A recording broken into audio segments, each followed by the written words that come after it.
You can see them, but all up here, that's all scars. And I think that's why people fell in love with her, just because she was so sweet.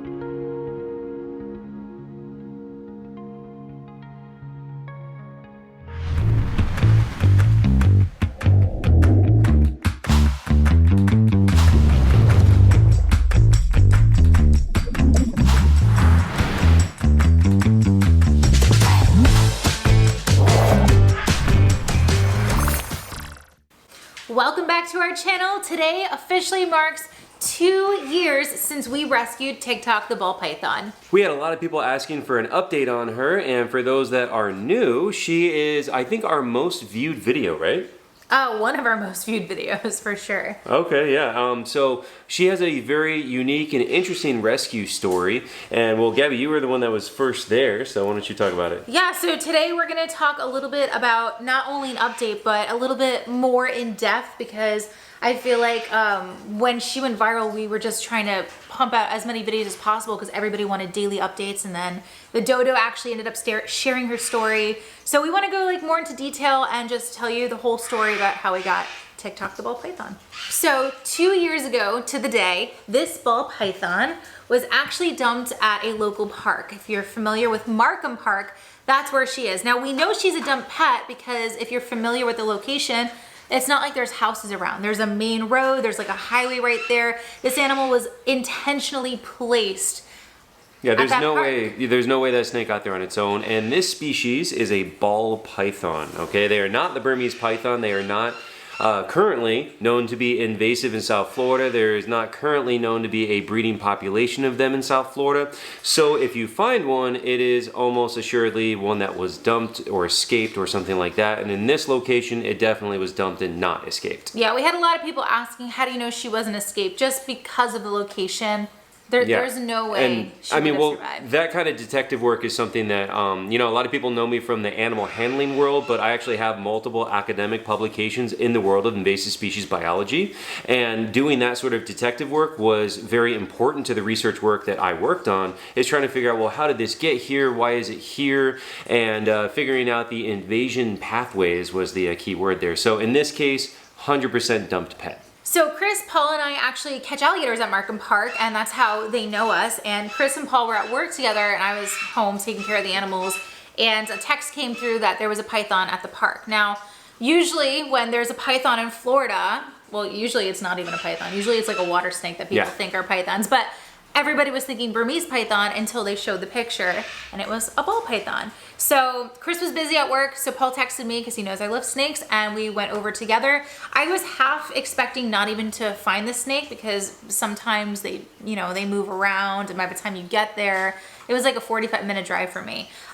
They're gone. But this one was actually, just like you saw in the video, in like a little hole by the tree.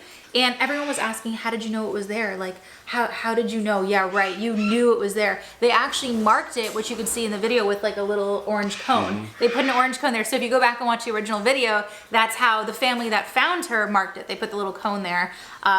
So when I pulled her out, I was fully expecting to get bit, and she did not bite me. And then when I pulled her out, I could see all the scars that she had, and all the ticks. All the ticks. There were huge ticks. She was covered in like over 300 ticks, which was insane. But the first thing I saw were the huge ticks on her neck, and then she's a little bloody, and she's still scarred, but in the first video you could really see how bad it was. Yeah, so 2 years later, you can still see those scars on her neck right there.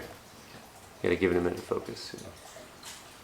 So originally, this is when we were first starting our YouTube channel, I wasn't even going to post the video because Chris and I don't think about things like this. To everybody else, I guess it was a big deal, but to us, like, we rescue animals like this all the time. So it wasn't a really big deal, and I'm like, it's a normal ball python, which if you're familiar with reptiles, normal ball pythons, people literally feed them to king cobras. It's like the most worthless snake. We don't think so, obviously, but in the world of reptiles, like, this is the most basic snake. You can get them for like 50 bucks at the pet store. So I wasn't even gonna post the video because I didn't think people would be interested. Yeah, and finding snakes with ticks on them is very common as well. A lot of the Burmese pythons that we find, the invasive ones, they have ticks all over them too. And sometimes you'll find native snakes with quite a few ticks as well. So now the number of ticks was pretty crazy on this case, especially. It was like, never seen that many ticks on one snake, but finding a snake with ticks on it is not unusual. And so at first, you know, we're like, it's kind of somewhat normal. I mean, yeah, it's a lot of ticks, that's abnormal, but like the situation wasn't that crazy to us, and we definitely did not foresee it going viral. So originally I posted just like not even a minute long clip on TikTok, and it blew up. Overnight, she got over 1 million views. We had a ton of people asking for updates. And that's really when I realized like a lot of people were really interested in her story and her recovery. So we did a whole YouTube video, and it just blew up on YouTube as well. And I mean, worldwide, I think this snake has over 50 million views. It has 20 million views alone on TikTok. It was shared by the dodo. It was crazy. And yeah, she just went viral overnight. Obviously, we picked the name TikTok because she went viral on TikTok and she was covered in ticks. So I thought it was pretty clever to add a C in there. So it's TikTok, the ball python. And a lot of people really liked that. When the dodo shared her video, it was probably only like 2 months of us, you know, working with her and rehabbing her. It really took about 4 months for her to fully heal, I would say. So she still had eye caps, which you could see in the video that the dodo shared. And we took her to the vet, and the vet actually didn't even think they were eye caps. They thought that like the eye scale itself was shed just because it was so in there. But after about 4 months, they shed off perfectly. She had a beautiful shed, and you could see the indentations in the shed, which we did a video on that too. So that was pretty cool, and it was just so satisfying because as cheesy as it sounds, I felt like she could see me for like the first time, you know? That's cute. So it was really special to us that this animal went viral and got so much notoriety just because this is a normal ball python. And a lot of rescue videos really go around exotics, or for us, alligators, you know, because it's something people don't usually deal with. And for this being a normal ball python, I know if you're not a snake person, you're not going to get this. You're like, why do you keep on talking about it like it's not a big deal? It's a snake. But among reptile people, like, they really look down on this sort of thing. And a lot of rescues would never waste their time on something so common. And I mean, that seems like, that's the majority of animals that we get are the common animals, you know? And as people that work with both big giant predators like alligators and crocodiles, it's also important for us to try to put attention into some of the more common animals that get often overlooked. And ball pythons are one that is very often overlooked and just cast aside because they are so common. And so it was really great to have her story really take off in that aspect and bring a lot of attention to this poor animal that deserves that attention and deserves that rehab. So I try to show her size a little bit here. I have to lean back, I think, just so we can fit her in the frame there. But you can kind of get an idea of how big she is now and how thick she is too compared to when we first got her. She's looking great. There we go. Yeah, she's a thick girl. Look at her. I really want to show the scars. I don't know if you can. She's so cute. I don't know if you can see them, but all up here, that's all scars. She's just looking at the camera.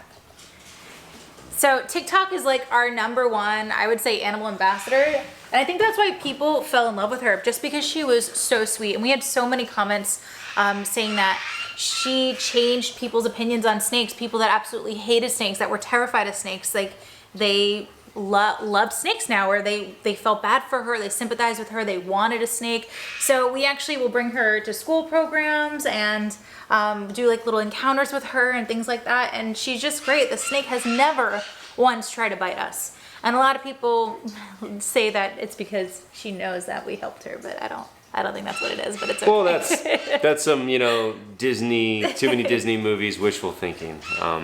You know, we always try to keep it real with people.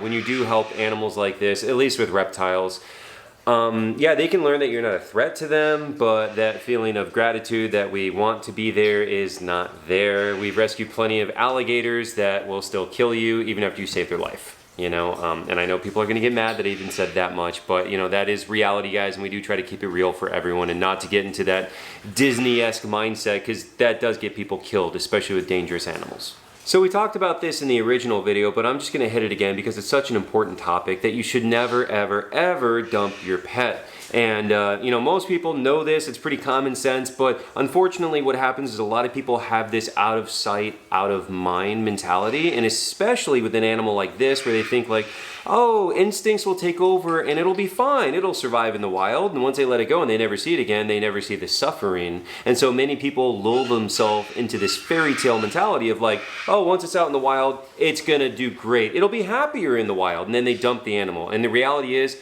most of them never survive. And the ones that do survive become an invasive species that preys on and kills their native animals. It is a lose-lose situation. But again, most of them don't survive. And when they do die, it's usually of starvation, parasites, predation. It is not a pretty end. It is not a peaceful end for any of the animals that are dumped out. So we do like to make that super clear. Never, ever, ever, ever dump your pets. Now that's also very traumatic for the animal, of course. Even for something like a snake, you know, people don't think of these as smart animals, but I mean, imagine this snake lived its life in captivity. I hope that it was happy at its previous home, and then it's dumped out in the wild, and it doesn't, you know, it does have natural instincts. It will try to hunt on its own, but it is dealing with ticks. It's in a scenario it doesn't know. It doesn't know the environment. It doesn't know how to deal with some of the, you know, things like predators or ticks that we have here compared to what it might encounter in its home range in Africa. It's a very different scenario than what it evolved to be able to handle. And so it must be very scary, even for a snake. So I hope that once we picked her up, she, you know, was able to relax a little bit and be happy again. So we hope you guys enjoyed the update video. If you have any questions about anything, please let us know in the comments. And as always, please like, subscribe, and we'll see you guys on our next adventure.